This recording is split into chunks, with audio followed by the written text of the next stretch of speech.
So I always had to a degree, a spiritual aspect to where I got my strength.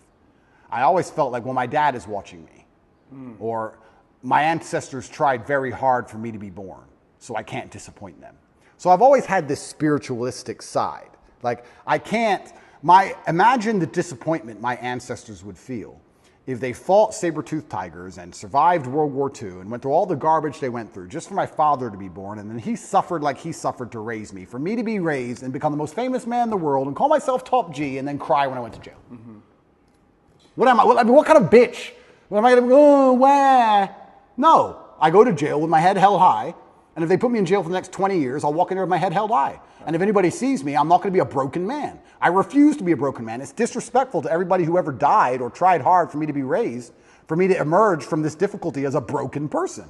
That's absolutely and utterly selfish.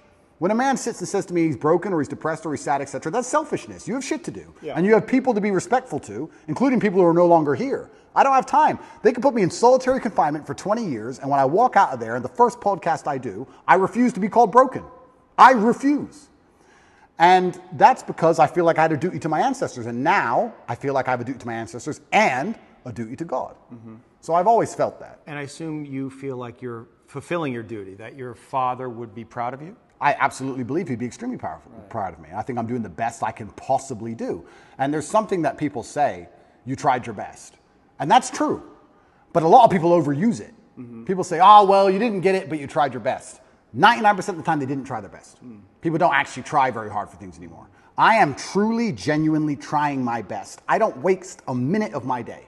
Before this podcast, as I set up cameras, I'm working. I don't waste a minute of my day. I do not miss a training session. I do not miss an email. I do not make mistakes. I'm on it.